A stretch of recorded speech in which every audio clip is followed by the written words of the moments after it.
Welcome to this Skillick Explains video. This time the results of a poll where I asked people about their preferred way of saving. Now this may be something they choose, or in one or two cases it may be something they have little choice about. But I want to use the answer to this poll to just explore one or two of the choices we make in terms of the way we save. So first of all, those poll results. So I offered the opportunity to answer I just do lump sum saving, and that attracted 23.9% of the total votes. Then I offered the opportunity to say actually I just save what's left at the end of each month once all my other outgoings have left my bank account, and that attracted 25.4%. The winning answer went to I like to save a fixed regular amount, and that took care of 38% of the total votes.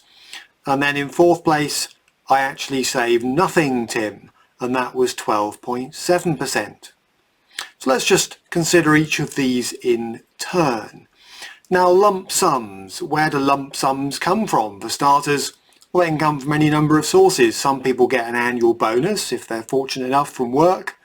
Other people may inherit lump sums.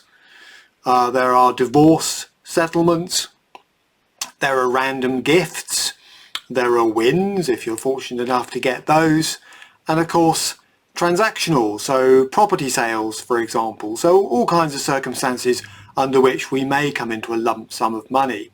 Now whether or not you choose to invest it is a function of doing a little bit of planning. I'll come back to that in a moment, but if you do, lump sums may be something that you choose to invest on a sporadic basis. And I'll just say that for those people nervous about the stock market, for example, at any point in time, you don't have to commit a lump sum to the market all at once.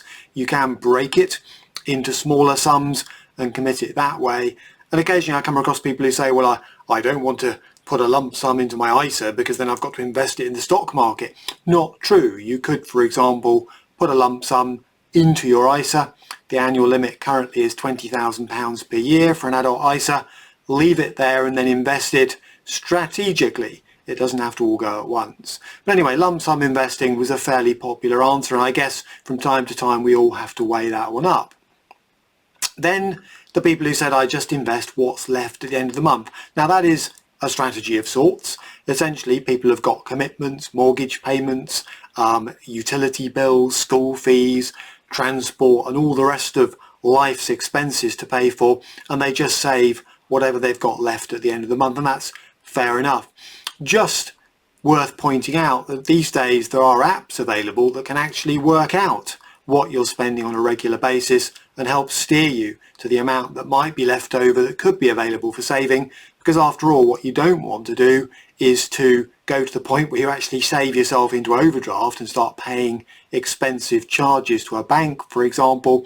So a little bit of help, a little bit of artificial intelligence can be a good way to just ask the question, well, how much can I afford to save each month without triggering penalty charges on my account and so on? Because there are those current accounts around that require a minimum balance to get all the benefits, for example, and as I say, it can be expensive to tip in and out of overdraft, particularly if you haven't authorized the amount up front.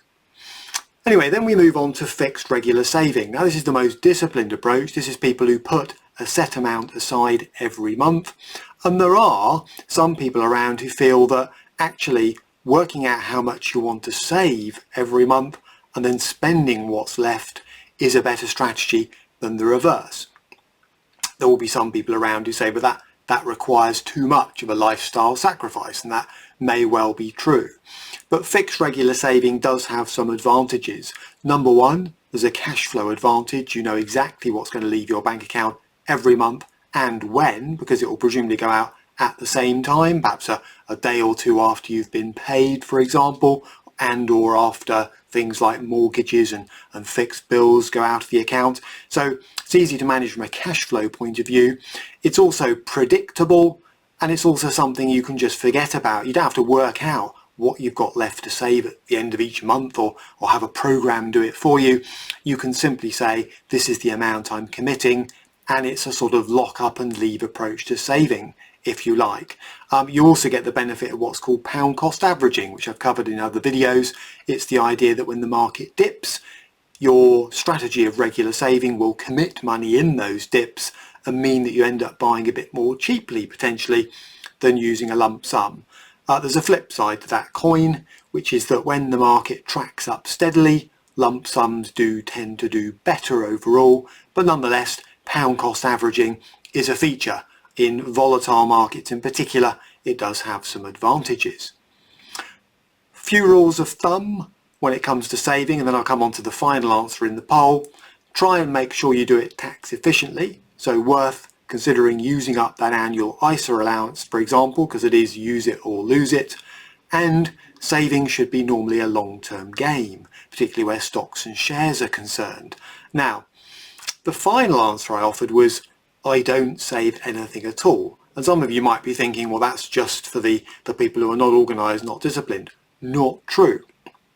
The 12.7% of people who said, actually, I don't save, that's my strategy, might be focusing on paying down expensive debt. That is perfectly sound as a strategy.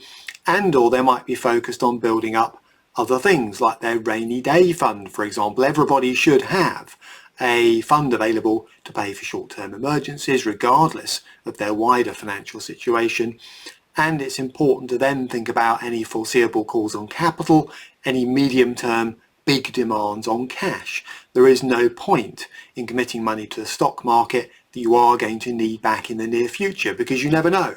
You can get spells of quite vicious short-term volatility sometimes, and you don't want to be pulling money out right in the middle of one of them. So the answer, I don't save anything because I'm prioritizing other expensive commitments or building up that essential rainy day fund. That's valid. If, on the other hand, the answer is I save nothing because frankly I give it very little thought, it's not a priority, well, maybe saving is something that you should give a little bit more thought to. Now, in order to identify an amount that you might be able to save, you may need to do some basic budgeting. And a budgeting is simply, basically, analysing on a monthly basis, let's say, your income and expenditure. Now, for most people, there's only so much they can do to increase their annual income. Their salary may be only negotiated once a year, for example. There may be no scope to do overtime and so on. But on the expenditure side, there are quite a few things we can potentially do. And a starting point is to divide what you spend up into what I call essentials and non-essentials. So yes, we've got to pay the mortgage, or at the very least interest on the mortgage, for example. We've got to pay utility bills, otherwise we get cut off. We've got to travel to work potentially. Yes, all of those are fixed commitments, but there are a lot of things that we spend which are frankly discretionary, you might say. We choose to do it. And you know, a pandemic was a sort of enforced example of an opportunity to just actually look quite carefully at what we are spending and say, yeah, how much of this do I really want to spend? How much of it is keeping up with the Joneses and so on?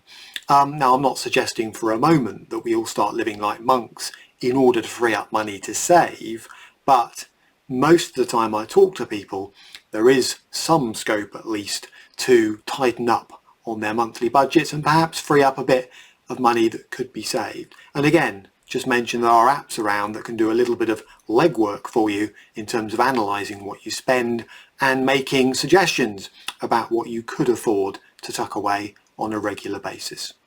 So there you have it. If you're thinking, so was there a right answer to the poll? The answer is not necessarily. If you come into a lump sum, that needs to be given separate consideration in terms of what you do with it. If you're whatever's left at the end of the month, well, that could be valid if you're comfortable with the kind of variability of that approach and the unpredictability in terms of your long-term savings pot. Fixed regular saving is straightforward for those people that are disciplined enough to be able to do it. And saving nothing can be the right answer, but I don't recommend it if the reality is you could actually afford to start putting something away for your future self. Now that's a big topic, so if you'd like to know more about any of the things I've mentioned, do tap into my extensive library, killick.com killick.com/learn. The tax effective savings tab might be a good one. And if you'd like any of my free guides, and there is one on saving and investing tax efficiently, for example, as well as some on building a fund for life after work, then do please ping us an email, editor@killick.com.